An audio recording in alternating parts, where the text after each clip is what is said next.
Come thou long expected Jesus. Come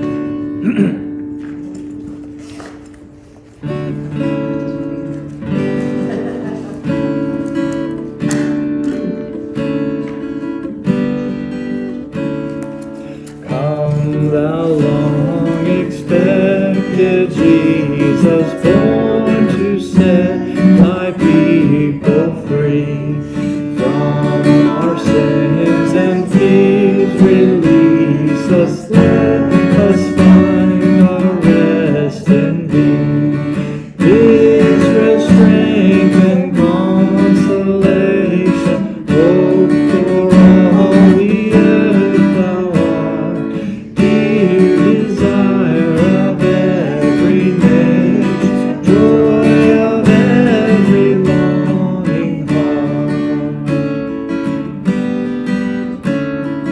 Born thy people to deliver, born a child and yet a king, born to reign in us forever. Now thy gracious kingdom bring, by thine own eternal Spirit rule in all our hearts alone, by thine own sufficient merit brings us to thy glorious throne.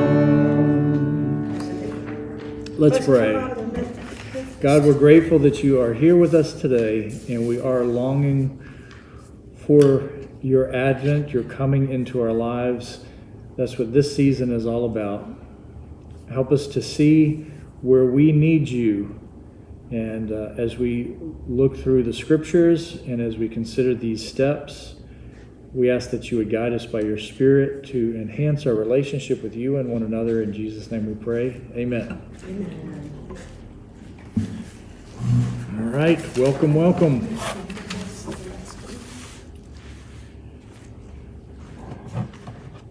Welcome you who are here in person. Welcome Judy and Joy so far joining us online. And we're going to pick up, we left off with this paragraph that says, but the most successful insight. We're in chapter 9 or step 9. We're talking about, what are we talking about? we're talking about making amends unless it would do harm to do so. And if we look at the the fourth sentence of that paragraph that I mentioned, the paragraph begins with, but the most skillful insight. The most skillful insight. And the fourth sentence that is highlighted up on the screen here, one often needs time, discernment, and good advice from others before one knows the when, how, who, or where to apologize or make amends. We need time, we need discernment, and we need good advice. So we're not jumping in to this. We may feel like we need to. We may feel time is of the essence. We may feel, now that I have this revelation and insight into my life, I don't want to waste any more time. And so, but we're not just considering ourselves. We're considering the other person, maybe even more so in some ways than ourselves. So we need to make sure that we're patient. We need discernment. So here's where, we're asking, part of the steps is, unless this is going to do more harm, we need discernment, wisdom to know, is this going to make things better? Maybe there is an issue, a shared experience, some words that happened a long, long time ago. Maybe the other person has forgotten about it. Maybe we're the ones that have forgotten about it and just remembered. But we need discernment to know, is bringing this up going to be beneficial to this other person and to us. And then good advice. So already in the other steps, we're encouraged to share our shortcomings with someone. In most 12-step groups, there's a mentor that is made available to someone. If you're part of a faith community, usually there are leaders in place, an elder or pastor. You may have somebody who's a family member that you can get good advice from. You may have adult children that can give good advice. You may have a neighbor, a friend. You may have someone who is kind of officially a therapist or a spiritual director or a mentor of some type. So having someone that can give good advice can be helpful, because we want this amends to be something that is helpful and beneficial to yourself and to the other person.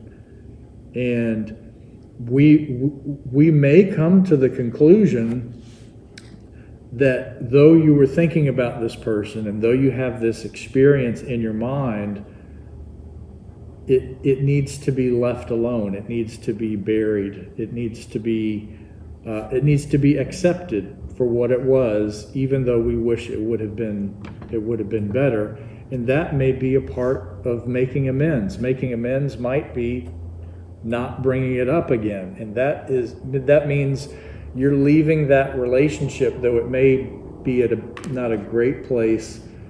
You're leaving it at the best place maybe it can be, and then in all of these steps, we're leaning so heavily on the grace of God that just know that yes, we do take responsibility for what we do.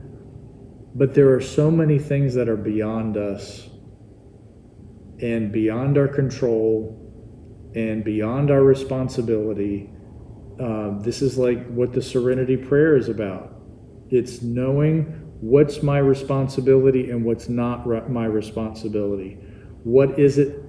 And ultimately, God is responsible for all of this, and God's grace is there for us. No, one of my family members said someone lost their temper at work, and they apologized and they have been in trouble at work for being explosive, and he apologized back, and he said, do you think I should have done that, because I'm sorry I made them upset? And I thought you don't have to. You're being polite when it wasn't necessary. It depends, because if somebody flies off the handle, there could be something legitimate that has made them do that. The problem is that sometimes our reactions are above and beyond what is required or what is equivalent to like what took place, If somebody passes you in the hallway and they accidentally run into you, if you turn around and you punch them in the face until they're not unconscious, that's an overreaction. You know what I mean? So, but at the same time, the person who did bump into them, if they weren't paying attention, they could say they're sorry. Right. So, the interesting thing there is that note that the apology is for the wrong that was done and whatever level that it was. The apology is not for doing something that caused this explosion. We're not responsible for other people flying off the handle. That's on them. People's emotional response is theirs. What we're responsible for is right doing and wrong doing. So we should be apologetic when we do something wrong. But it is tricky, because you don't want to encourage somebody to lose their temper, and you don't want somebody who does lose their temper to feel that they were justified in doing it if it was too much. One thing I want to ask you, this is an interesting thing. How do you feel about this? It's when people, you ever have your conscience bother you? If you had a conscience bother you and you want to clear your conscience, basically, the person doesn't even know that you are that way or something on that order, and you do this to clear your conscience at the expense of that person seeing you in an entirely different light. Right. So that's where the discernment comes in, That's is where to the know. discernment comes in. Yeah. I think that can become more harmful than actually productive. Right. Yet, it's the thing, if you're doing it as for a selfish thing, to clear your conscience when you Yeah. come down to Take a it. load off your own shoulders. that's Yeah. all. That would be it. Right. And, Right. So there is, this is where the discernment comes in, because we do need to take responsibility for treating ourselves with respect and with love and with care. We are responsible for doing that. If we treat ourselves as lowly worms and as unworthies, and we treat ourselves with disrespect, that is a sin against God, because God created us as these people of value. So it's like, this is like if you walked in and your child was hitting themselves in the head because they were mad at themselves. You as a parent can come in and say, don't touch my child like that. Don't treat my child that way. And telling them not to treat themselves that way, because we need to care for ourselves and love ourselves and respect ourselves. We also need to be humble, and we need to not think that we're the center of the universe, and we need to not elevate ourselves above who we really are. And it takes discernment to know what to do there. So sometimes we need to go beyond what we might really be comfortable with to care for ourselves. And like, for example, if somebody, this is like, if somebody says something mean to you and you just let it happen, and you're like, oh, I don't want to ruffle feathers, maybe I deserve it, or whether. Sometimes we need to stand up for ourselves, and the correct thing to do is say, don't talk to me like that. But again, it's a thing of discernment, of knowing when to step up and say something and when not to, because our relationships with one another it's this intricate balance of, I'm caring for myself, I'm also caring for the people around me. Hopefully those people around me are caring for me as well as caring for themselves. So, sometimes I was watching this, it's a new documentary out, I think it's on Prime, on Tyler Perry and his life. And so he talks a lot in this documentary about his father abusing him as a child, and he was physically and emotionally abused for a great number of years. And I lost my train of thought there. You were talking about discernment, not to just take that on yourself. Oh, so what happened along the way as the story unfolded, he later found out the background story of his father, and he come to find out that his father was even more horribly abused as a child than he was abused by him. And he was like abandoned at a very young age and raised by essentially a teenager, and corrected in ways like put into a sack and then hung up on a tree and then beaten, and just like crazy kind of things.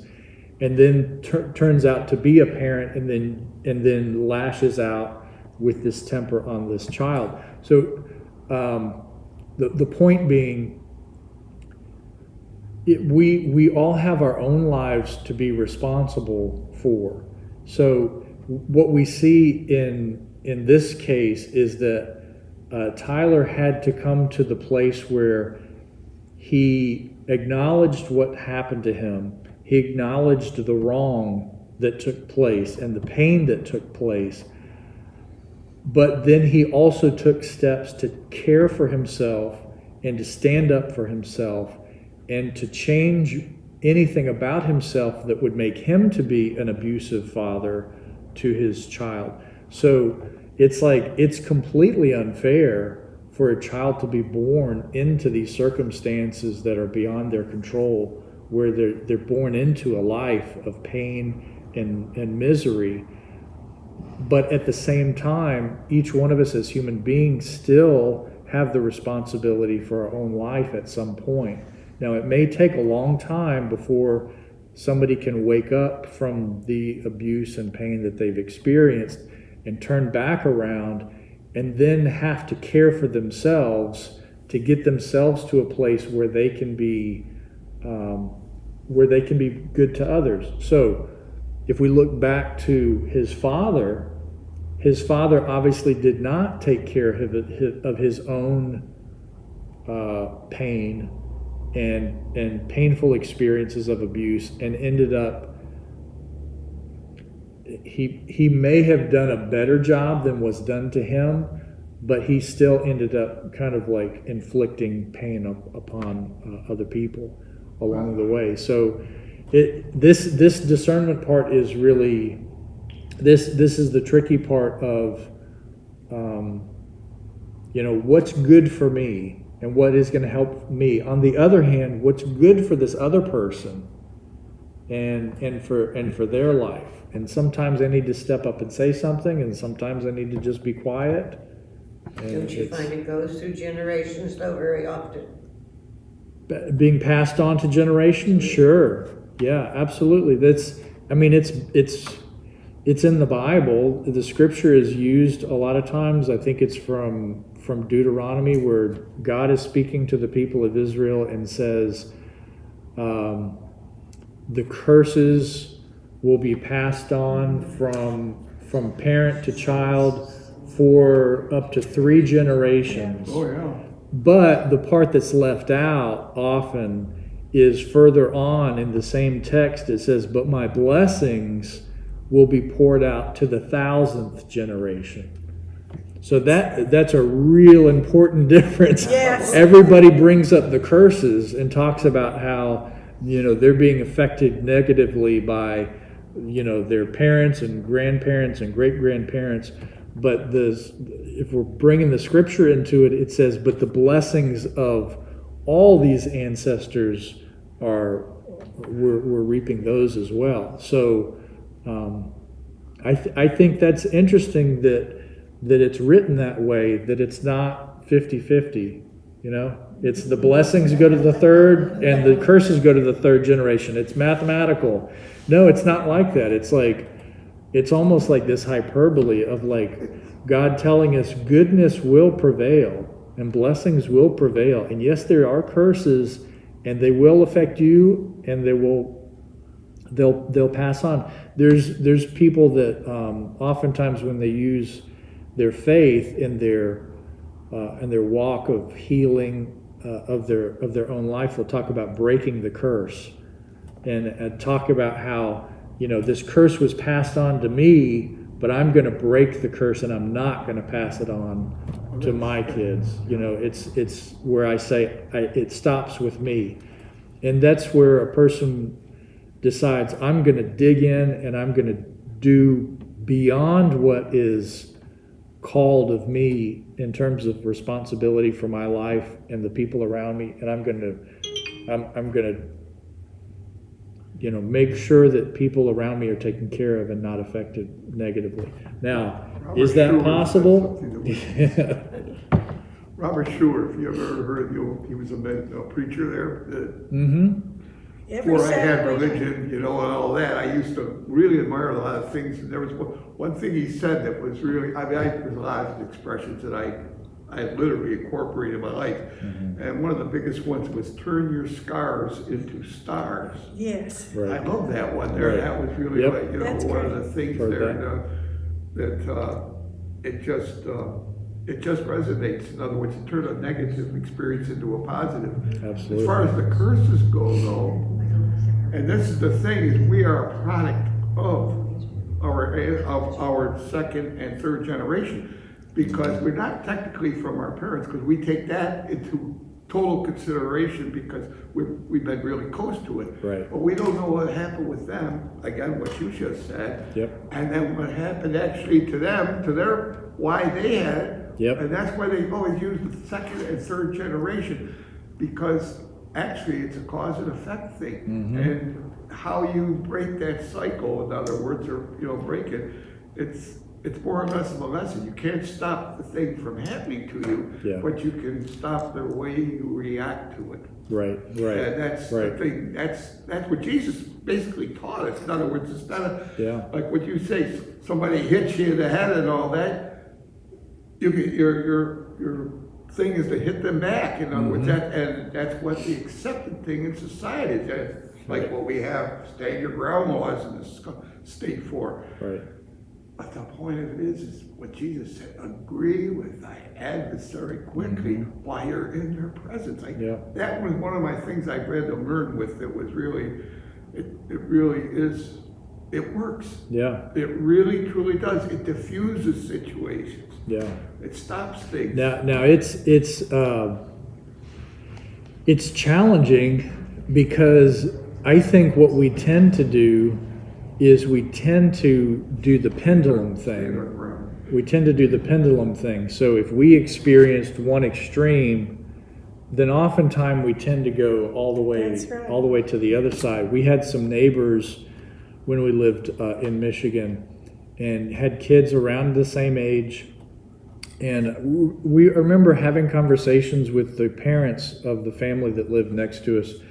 And the wife was saying how her situation with her parents was not good growing up, and she had to deal with that. And she had 3 kids of her own, and so she was saying how she had to really restrain herself from overreacting with her kids because she knows that that's what had happened with her. And I remember we saw one day over in the yard next to us, we saw her pick up her 2-year-old and hold her because she was mad or crying or something like that. A little 2-year-old just smacked the mom in the face like so hard. And there's something inside of me that was like, ooh, no. I don't want to know what I would have done if that would have happened to me. And we just watched her just calmly say, don't do that, and not really do anything. But that made me think this is a pendulum thing where it's like sometimes we don't know where the middle ground is. We don't know where the normal response is. And so we can go from, sometimes if somebody grows up and they had nothing as a child, nothing was ever given to them at all, and they just had bare bones existence, they turn around and have kids and just spoil them to death, give them everything in the world because they didn't have anything themselves. So This discernment, it brings to mind something I've done. With some things I don't know how to react, I'll stop, and then it come to my head that country song about the gambler. Know when to hold them, Yeah. know when to fold them, Yeah. know when to walk away and when to run. Yeah, And yeah. got to figure that out pretty quick while Yeah. they're doing things that you would rather they didn't do. yeah. That example about the pendulum I heard early in recovery, and we used to talk about, the extremes, but eventually you would learn and maybe you wouldn't go quite as far, Right, right. and each time maybe a little less, Uh-huh. you learned a lesson, or you made a mistake and you tried not to react as much, and and the whole idea eventually to find the balance in there, but. Yeah, that it was may a great it may be example. appropriate. It may be appropriate for the pendulum to swing as far as it does, because down the road, maybe it's just going to take some time to level out. You see it a lot. You'll see sometimes you'll see people that grew up in chaotic situations with no real sense of direction and authority or moral standing or whatever, and suddenly become a Christian, and they end up becoming like the most intense Christian ever. Just sometimes the most legalistic and strict and hard-nosed Christians can be people that came out of very chaotic situations because they have finally found some type of structure and they need it. They went from having absolutely no structure, and so they're still figuring it out. It's like you were born a free-range chicken, and and now you need to kind of need to fence it in a little bit. So you start with a little tiny box, and you're like, okay, let me just try with this, and then we'll kind of work our way out a bit. Well, let's continue on. The next sentence here. If not done skillfully, an apology can actually make the problem and the hurt worse. And the 12 steps were experienced enough to do this. Not everything needs to be told to everybody all the time and in full detail. Sometimes it only increases the hurt, the problem, and the person's inability to forgive. This all takes wise discernment and often sought out advice from others. Discernment, that's So, a very Discernment's hard word. yeah, it's a powerful word. It is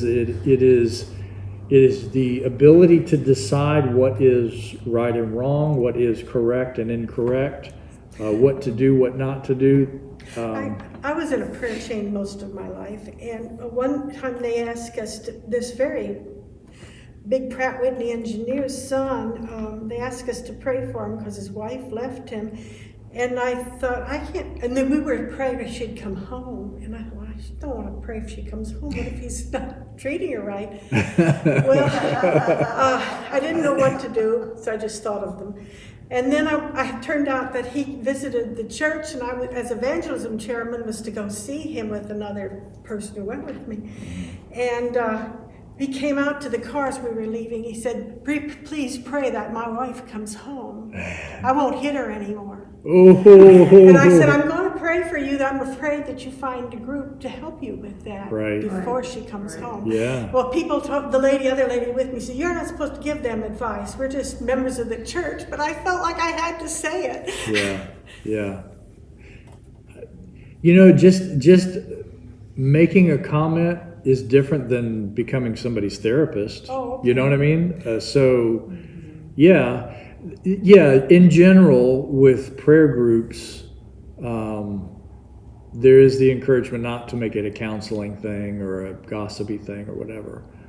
But this is interesting. Not everything needs to be told to everybody all the time and in full detail.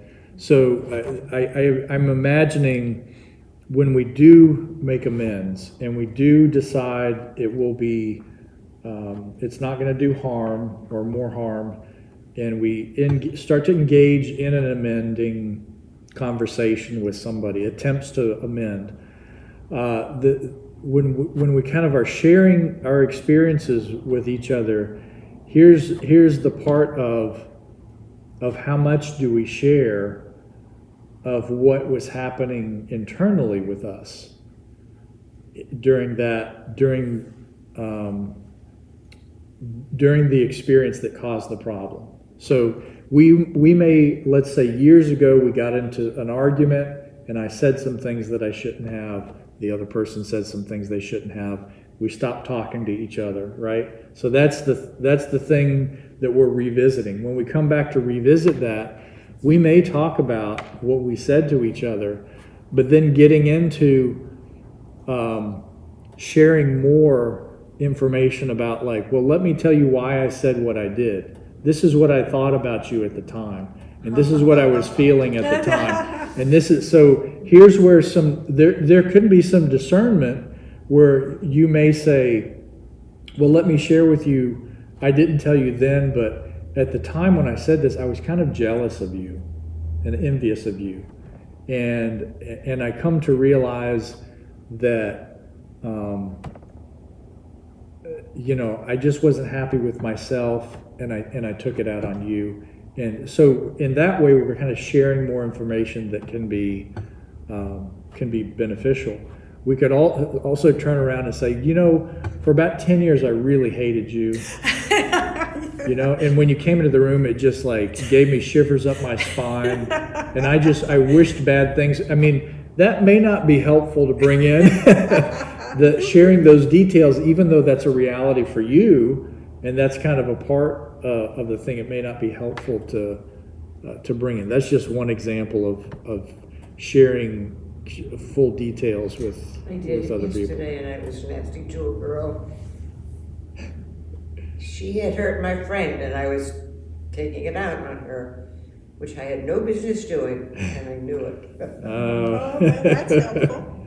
Yeah. I I find, probably have to apologize. Okay, all right. Don't want to? Well, most of the time we don't want to apologize or make one of my amends. things I usually say, and I really mean it, I was oblivious to my behavior. Yeah. And Yeah. it's a good way That to could be say it, true. it's a good apology in a way. I was really oblivious, and you're taking the onus off this thing of what you're having to say.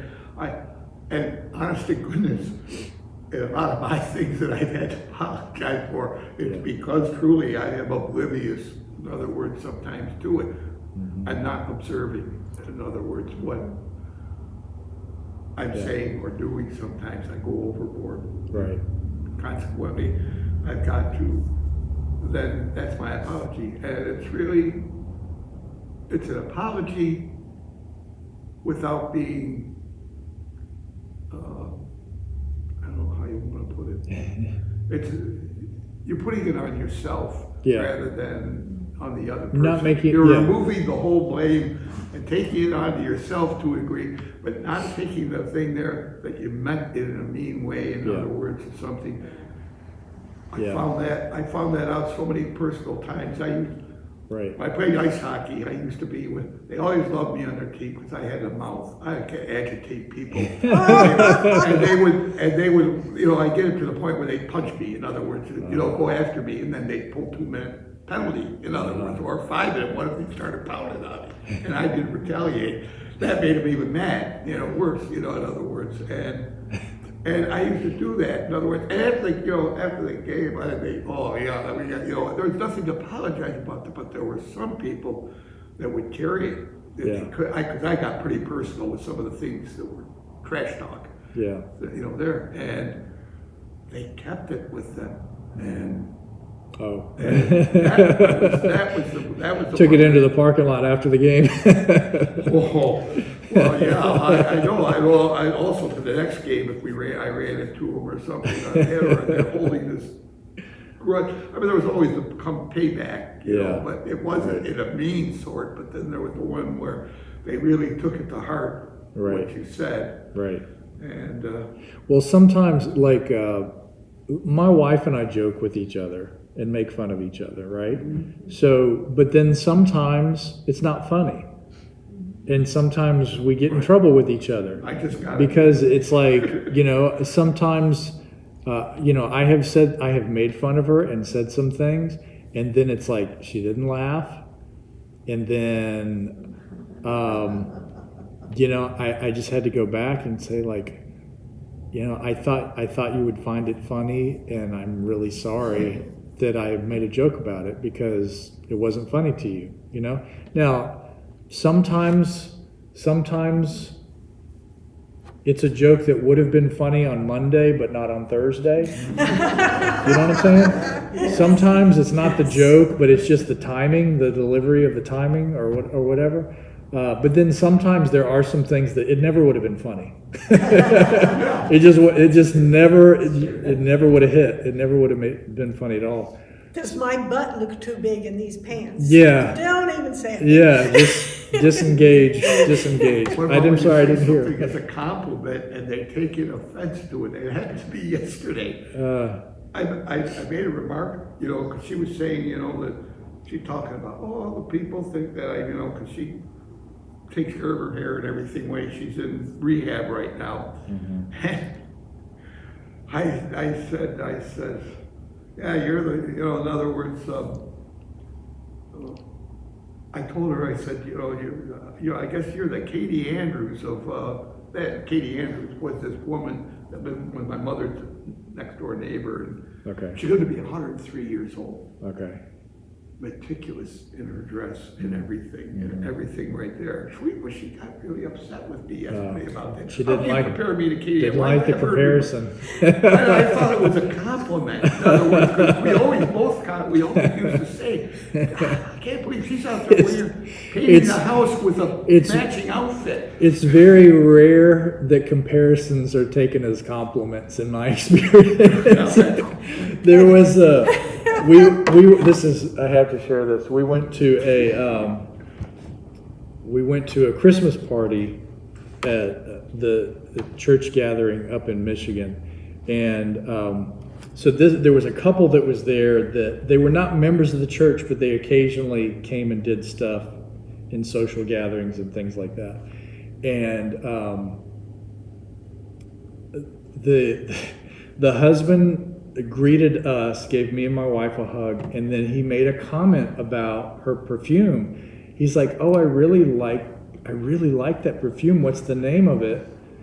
And she told him, and he's like, "Hey, Debbie," told his wife, "Hey, Debbie, you should wear, you know, such and such a perfume." She's like, "Why would I want to smell like Sully?" Yeah. So Men can't win. that's that you go from making ignorant comments to just dumb comments to like really stupid. It just came out wrong. Well, it was That's just so funny. that never would have gone over well. Yeah.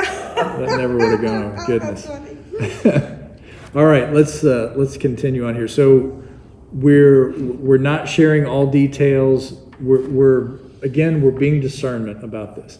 So anonymity and total disclosure. This is kind of a continuation of this type of topic. We have a myth of total disclosure in our culture that's not always fair or even helpful. Just because it's factually true does not mean everyone can handle it or even needs to handle it or has a right to the information. You need to pray and discern about what the other needs to hear and also has the right to hear. What people want to hear in salacious and gossipy detail has now been fed by our media-saturated society, and our wanting to know has become our right to know. Gossip is not a right, but a major obstacle to human love and spiritual wisdom. Paul lists it equally with the much more grievous hot sins, and yet most of us do it rather easily.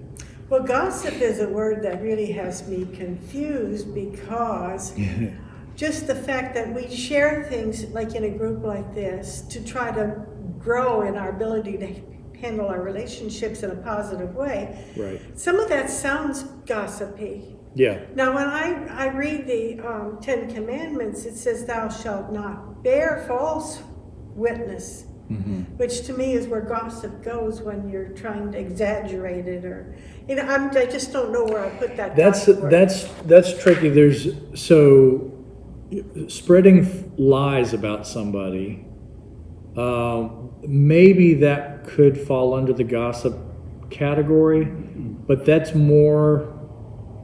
The other part is kind of along the lines of what this is talking about. It's where you have true details and you're sharing those details when they're really not yours to share, or they're not really, there's no benefit to the person that you're talking about for those things to be shared. Again, this is one of those that does take discernment. There are these boundaries that it takes a while some wisdom to get to know where those boundaries are of what is public information, what is private information, what is a public life that's shared, and what is a private life that is nobody's business. And yeah, I don't know, when we talk about gossip, I think it would be when we're sharing information about another person for personal gain, for selfish reasons, to make somebody look bad, to make ourselves look better than that person. It's kind of using another person for our benefit is where that comes in. And we may not always realize it. We may not always realize what we're doing. There's the whole Southern tradition of neutralizing gossip and making it not gossip, and that is to throw in the phrase "bless her heart." Yeah. Oh, gosh. You know? Yeah. As long as you say "bless her heart," then you can say whatever. It's kind of, we mentioned prayer circles or prayer chains. I have very mixed feelings about prayer chains. I grew up in church and I've seen all kinds of things happen. If it were up to me, there is benefit for us caring for each other and supporting one another in certain circumstances. But my concern with things like prayer chains or other settings, even settings like this, where we're in a group and talking about not only ourselves but maybe talking about other people, is that we know where those boundaries are, where we're very respectful of other people. What can happen? What I've seen with prayer chains is that sometimes we're sharing a whole lot of personal information about a person, and then we end up, our focus ends up becoming that, as opposed to our focus being the spiritual practice of lifting one another up in love. Like if I'm going to pray for you in your life, the question is, how much do I need to know? How many details do I need to know? You know, the gentleman that you talked about, pray that my wife come home. Okay, so I think our prayers, the safest thing is for it to be as general as possible. You know, I pray for this man and for his wife and for their family, and I lift them up, and I hope blessings on their house and good communication and love. That's what I pray for. When we start getting into the details of it, you know, I pray that she stops calling him names, and I pray that he stops hitting her in the head, and I pray that their kid, you know, when we can get into this thing where our focus ends up being not on the lifting up, but it ends up being on just kind of talking about the details of each other's lives. And one of the things, this is where we have to be careful of our motivations, because we may not realize that sometimes we are talking more about somebody, especially if their life is falling apart. We talk more about them and their problem, not realizing that in some way it's helping us to feel better about ourselves, because our life is not as bad as theirs is. That's awful. You know what I mean? So there's that human tendency that is like what reality shows are made of. When we watch a reality show where these people live together and gossip and backbite and team up against each other and stuff, the thing that there's this enjoyable thing there of like, oh my God, they're such losers. They're idiots and they're so dumb.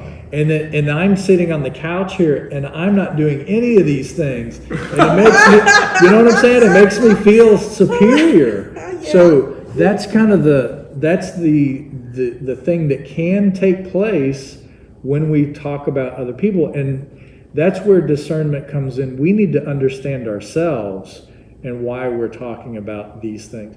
We can also do it with sharing information about ourselves we can talk about the details of our life with other people, and it's probably more information than we should be sharing. We don't need to be putting these details on other people, and what we might be looking for is some kind of sympathy or some kind of a, oh, poor thing, or so those are some of the negative motivations in us sharing the details of our life. Now, that being said, we've also talked about how beneficial it can be if we have somebody that we do trust and that loves us and that supports us. Then it's good to share those details with those people, because then they can share their wisdom. They can share more. Sometimes we can share more support as we share more details, because I'm sharing more of the truth of my life with somebody. And then if I say to you, Sandra, can you just think about me today? I'm not really having a good day. Sure, yeah, I can. I hope you feel better. But if I say, Sandra, can I tell you what I've been through? I got to tell somebody. And then I go into, I was driving over here and I ran over a raccoon in my car, and I felt so horrible. And then I came in and, I can tell you these bad things that happen. And it's then it's, I don't know, there's more of a personal connection, and then your support can be more meaningful because I've been more vulnerable with you. So this is the kind of this messy world that we're talking about here, where sometimes we share and sometimes we don't, and sometimes it's good and sometimes it's not. And knowing the detail of that is back to the prayer chain thing. Yeah, it can turn into a gossipy thing, but then on the other hand, it can turn into something where when somebody goes through a really challenging situation and they don't mind people knowing stuff about what's happening, if they have 10 people come up to them and give them a hug and say, I'm thinking about you and praying for you, it means so much more than nobody knowing and me going through this thing together, so. It's pretty hard to overcome, though, when you realize it is human nature. Sure. Which one? Yeah. Which is human nature? All of it. All of it. I just have to say, with the reality shows, Yes.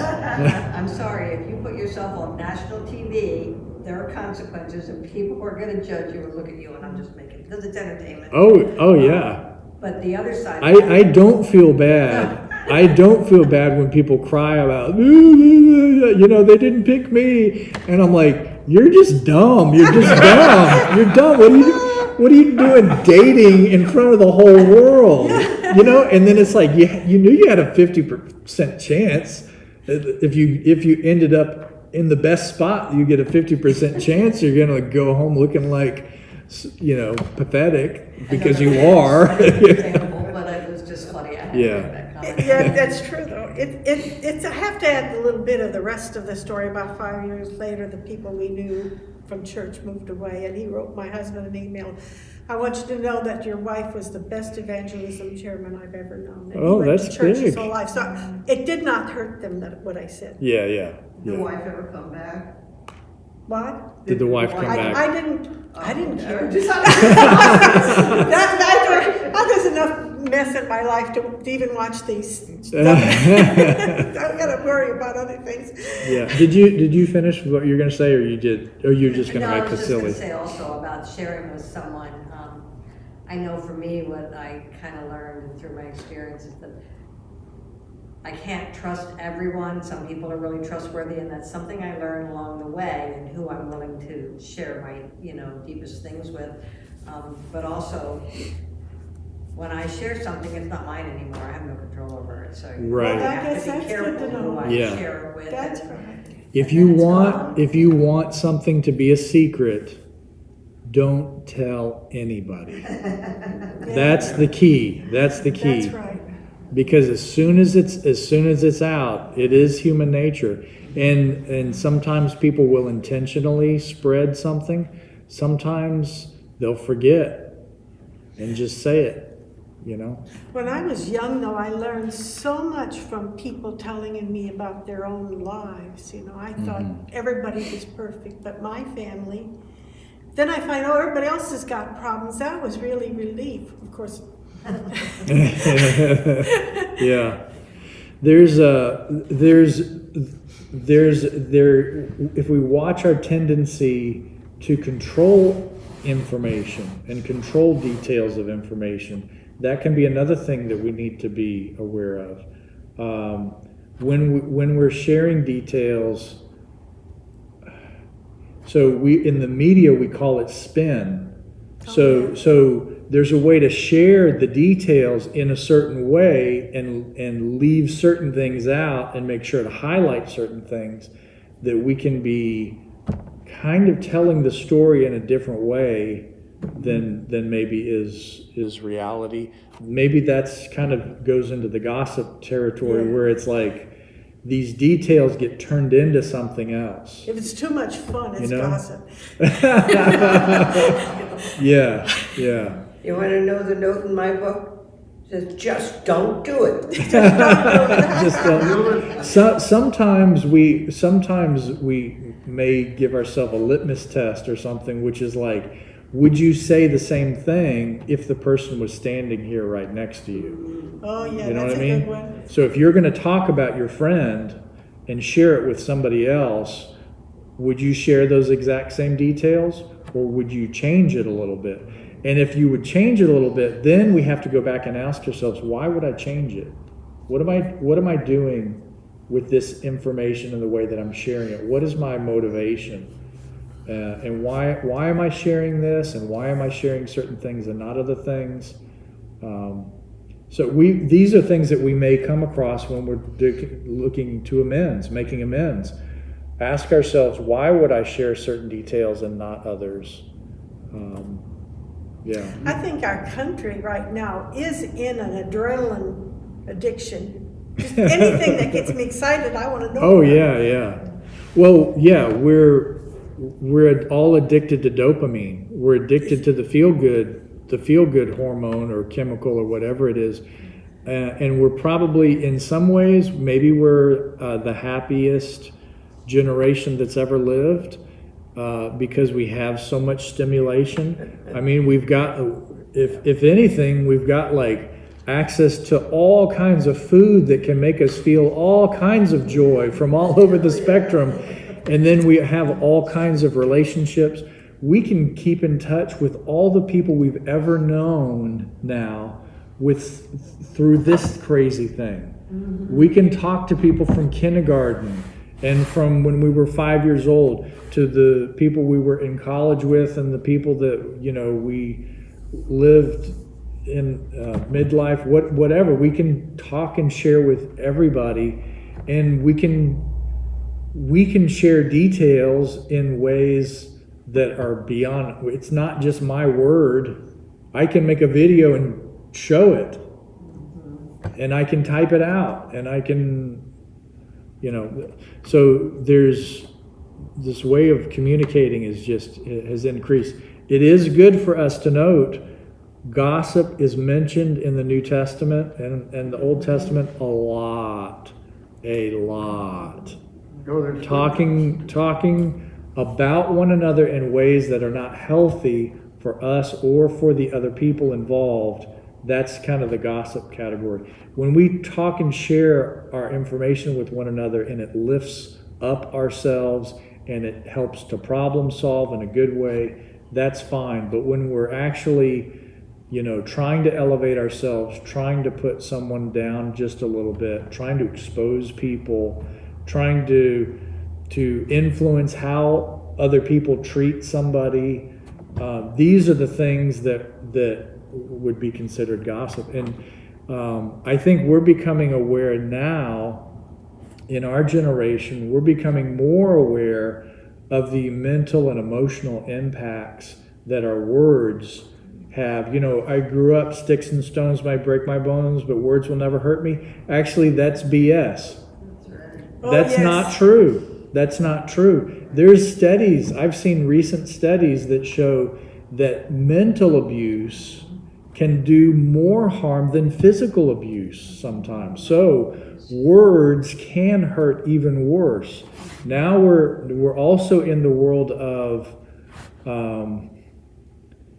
people using that victim mentality to kind of control situations where it's like they can't take any criticism from anybody and nobody can say anything disparaging or negative, and everybody has to walk around on eggshells to be careful what you say about somebody's life or look or whatever.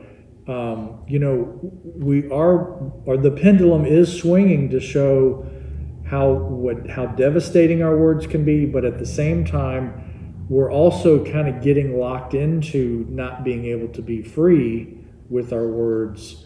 And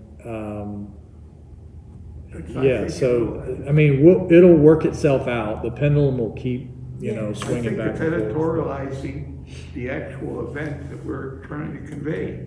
Mm-hmm. We editorialize, in other Yeah, words, which we there's always nothing wrong do. with sharing information that you've heard. Mm-hmm. I mean, there's something, John got a promotion at work and he's got there. Then you got to stick in your comment. Yeah. In other words, Yeah. you're thinking, well, I don't think he can get retarded or whatever.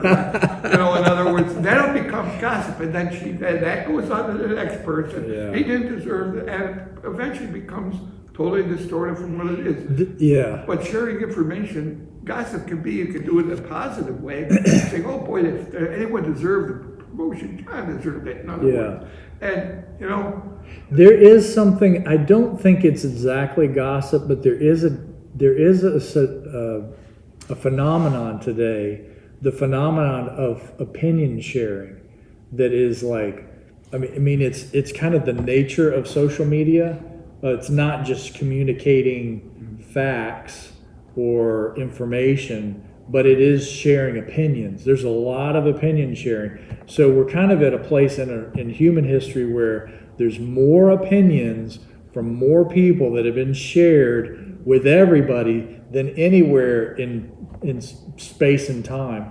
So this might be a question of how much of that is beneficial. It wouldn't necessarily be gossip for me to share my opinion about Sandra to other people. Maybe I'm not sharing any details about her. I'm just saying, I just don't like the way she talks, and I don't like the I'll change. and I don't like the things she talks about, and so that doesn't help. Think about politicals, think about other things. Oh goodness! Oh yeah! That's all going What is forward. doing the country that way? Oh yeah! I- So there does. We will need to get to a place where we say to ourselves, it doesn't really matter what my opinion is, and it doesn't really matter what your opinion is. It matters, but it doesn't matter that much. We all have to. We're working together and sharing this life to some degree. So yes, opinions should count. The question would be, how much weight do we give Elaine's opinion versus Jay's opinion? Do we weight her opinion more than Jay's? And why is her opinion more important than his? Now, in some cases, that's correct. So if my doctor tells me his opinion on something, and then my neighbor tells me another opinion on my medical condition, I might weight my doctor's opinion more than my neighbor's. Now, if my neighbor's a doctor, Maybe so. then it's something else. So this is something that's another interesting dynamic of how much weight are we giving these Our opinions. family's kind of sick of hearing everybody's. We don't even go on that Facebook. In fact, my husband will block his friends who go bananas on the Facebook. Yeah. We used to think everybody's wonderful, and we're seeing their underside now, and it's not pretty. Yeah. Well, one of the tricky things is everybody has an opportunity to share now, whereas before everybody we wouldn't know because we couldn't hear from everybody. But now one of the things that we're getting into is, are there opinions that are wrong? like morally wrong. Your opinion is morally wrong. So, yeah, that's something that we deal with today. If I have an opinion towards something, then I get canceled because my opinion is morally wrong. You know, and sometimes some cases it is. You know, if I say I don't have a problem with pedophilia. I think it's you know, I think it's like it's just another orientation from another person. Somebody can be like, well, you might have a good point there. That's a good opinion. And somebody else might say, you are just wrong. Just wrong. That is a lie. That's not even an opinion. That is just messed up, you know? So.